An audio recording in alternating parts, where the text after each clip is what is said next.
Hello, everyone. Welcome back to 3 News Now. I'm Stephanie Haney. Today is Tuesday, July 20th. Thank you for being here for the top stories from WKYC.com and our WKYC app. We start off with an important update with officials hoping to identify a 6-month-old child. This is a baby girl who was left at a Cleveland RTA bus station, or rather found at a Cleveland RTA bus station. RTA police and social workers with the Cuyahoga County Child and Family Services are now asking for family members to come forward and identify this baby girl.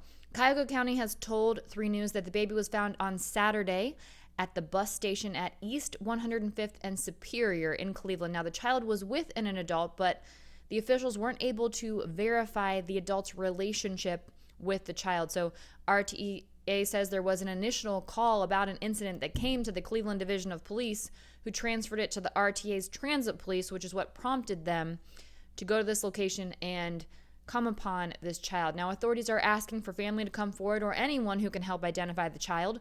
We have photos on WKYC.com, and if you know anything, the information is there to contact the proper authorities. The number is 696-KIDS, or you can call 911 or your local law enforcement agency. The baby is safe right now and in foster care. Now, in a 3 News exclusive from our investigative team, former Browns quarterback Bernie Kosar has told our 3 News investigative reporter Rachel Polanski why he is willing to open his home to an imprisoned mobster who is seeking early release right now.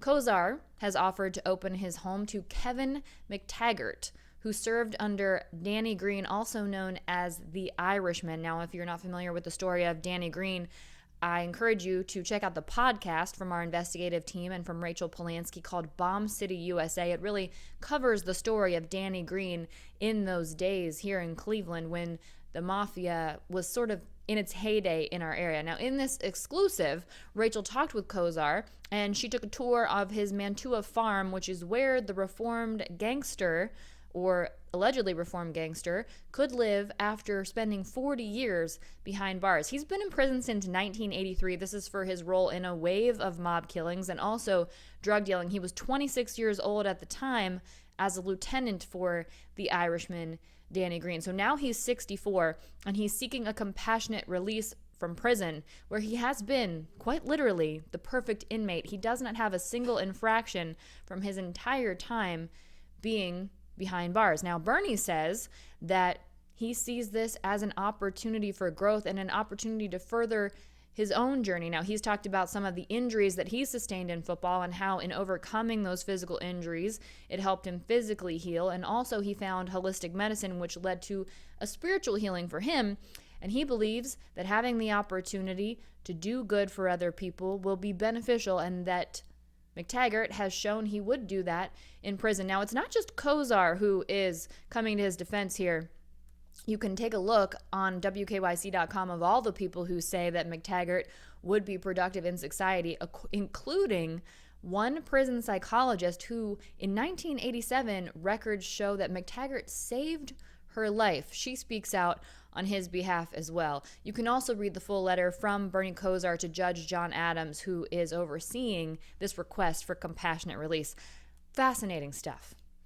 Also fascinating, if you have been following The Bachelorette on ABC, you know that Akron's Michael Allio is now in the Final Four after winning the last group rose date last night. Now, what this means is that Michael has been invited to bring Katie Thurston, the Bachelorette, here to his hometown in the Akron area to meet his family, and that includes his 4-year-old son, James. Now, whether they would actually meet with James or not necessarily clear, but we do know that is the next step. But what we did see in previews for an upcoming episode show Michael saying that he is conflicted. He feels like he's at war with himself. And then moments later, we see someone leaving, and Katie saying that it's very possible that her person might have just left. So as of right now, there are 4 people still in the running for the love of Katie Thurston. That includes Michael, among 3 other men. You'll get a recap from us again next Tuesday, but check out all the details and how their interactions went down this week on WKYC.com. Now, if you've looked up in the air and you've noticed a smoky, hazy sky, that's because there are wildfires in Canada and the western U.S. causing those hazy skies here in northeast Ohio. It has made for some pretty incredible views with those sunrises and sunsets, unfortunately, with those wildfires burning in those other areas. You may have seen the moon showing up orange at night. Well, our 3 News chief meteorologist Betsy Kling explained why that's happening. She said these wildfires, they burn very hot, and then the heat gets going under these wildfires. It propels the smoke particles up to the upper parts of our atmosphere, and that's where they get trapped. They get caught in jet stream winds, and that's when we end up with the smoke here in Northeast Ohio from wildfires that are happening elsewhere. So you might notice some hazy sunshine today as well, and spotty storms late in the day into the overnight. Betsy says that the upper air pattern isn't moving out anytime soon, so we'll be locked in this flow for a good portion of the week, and it might be by Wednesday or Thursday we'll start to see some of that haze scatter out. If you want to hear more of the technical aspect of this, check out Betsy on WKYC.com.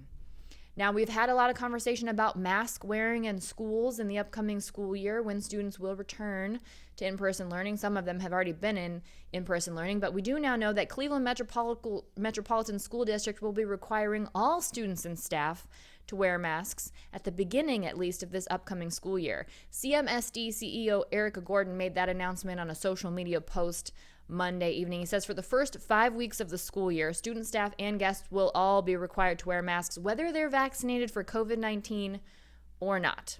And this requirement will stay in place until the CDC provides any new guidance for schools. Now, CMSD says its decision is based on the CDC's updated school guidance, which recommends that all unvaccinated students and adults wear masks, and also taking into account the recent bill signed by Governor Mike DeWine, which requires equal treatment of vaccinated and unvaccinated people here in the state of Ohio. Speaking of COVID-19, we are now learning that the Lambda variant is a concern for the World Health Organization. Yanir Baryam, he's a professor and president of the New England Complex Systems Institute. He's got a job, and his job is to find and study solutions to real-world problems like COVID-19. He says that the Lambda variant is the latest in a string of variants that make it more difficult for us to control COVID-19. They infect quicker, they burn through your lungs faster. He says it's not a mild disease. We should be doing everything we can to get the cases down. And here's a quote from him. We should know by now that if it's not this variant, it's going to be another that's going to really raise the bar in terms of danger to people and the difficulty in stopping it from spreading.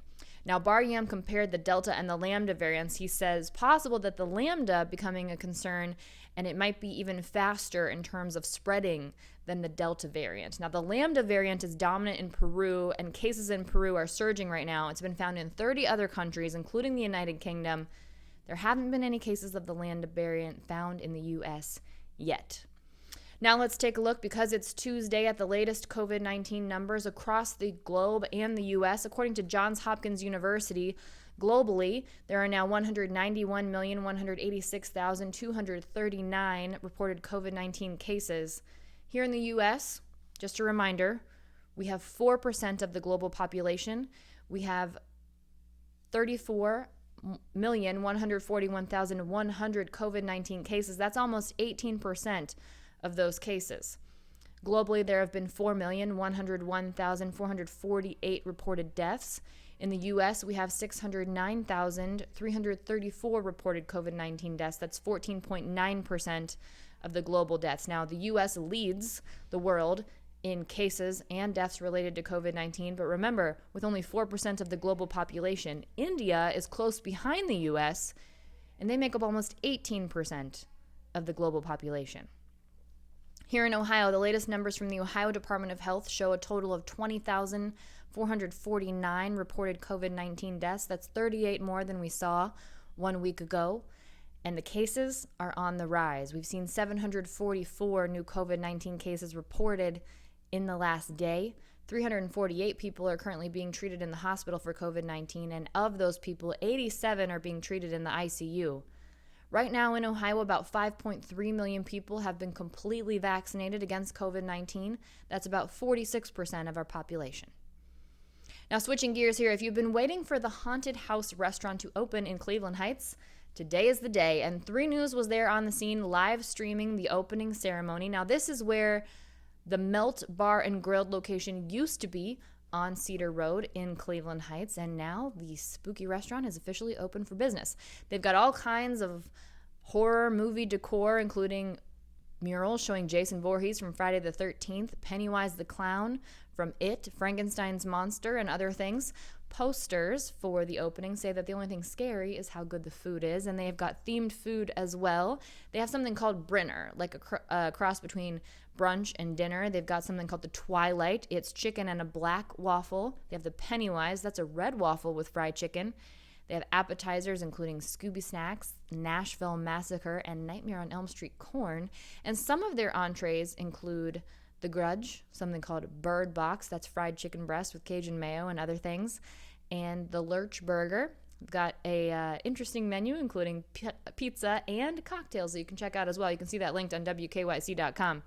And if you're an NBA fan, you'll be excited to know that the Cleveland Cavaliers are hosting a free NBA draft watch party at Rocket Mortgage Fieldhouse. That's next Thursday, July 29th. That's going to open up at 7 p.m. That's 90 minutes before the actual draft starts, which is being held at the Barclays Center in Brooklyn, New York. Now here in Cleveland at the Rocket Mortgage Fieldhouse, there'll be live music, free throws on the basketball court, autograph sessions with the Cavs, meet and greets with Moondog and Sir CC, and all kinds of fun things for the family. There'll be face painting, hair painting, tattoo stations, chances to win tickets to Cavs opening night, and more. And there will also be chances for people to win tickets to the 2022 NBA All-Star Game. That will be at Rocket Mortgage Fieldhouse, and draft party deals at the Cavs team shop.